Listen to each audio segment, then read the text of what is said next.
My name is Mathieu Mongin. I'm a researcher at CSIRO working on biogeochemistry. The largest project I'm involved is the eReef project, which is a multi-million, multi-year, really important project at heart for the Australian.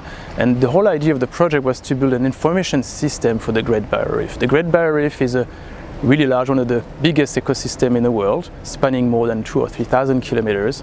And so it's difficult to know what's going on the Great Barrier Reef. So the whole project was to build a system so stakeholders and anybody could go and actually look at what's going on. So for that we built a numerical model of the ocean, so how the ocean circulates, and then I'll do the chemistry side of things in the ocean, and then we have the rivers coming in, the impact of the ocean, and then we can go now and establish the state of the Great Barrier Reef, which is actually what I'm doing as we speak, this afternoon. So the research on climate and ocean is key, and especially for Australia, which is surrounded by ocean.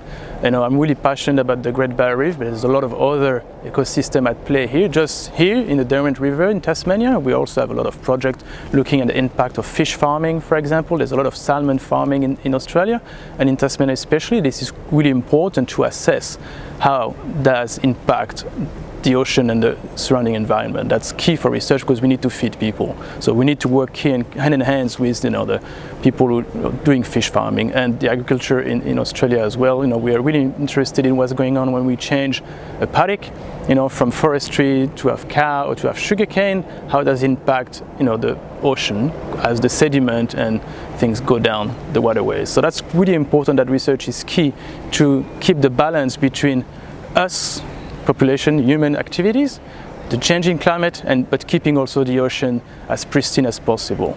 I'm the node leader for AFRAN, which is the French association to try to regroup researchers together and have a link with the embassy and the French institution. And pretty much being the node leader in Tasmania, I've got an easy job because, as I say, we're all quite centered in the same place. It's been great just to establish the list, just for that, just establish the list of who's doing what, and have access to all the different rules. I have a great relationship with the French institution, which is, what it's all about for me, is to keep the link open with the French, know what's going on, more than if you're isolated as a researcher anywhere in Australia. AFRAN allow you to get access to a lot of things that you wouldn't know.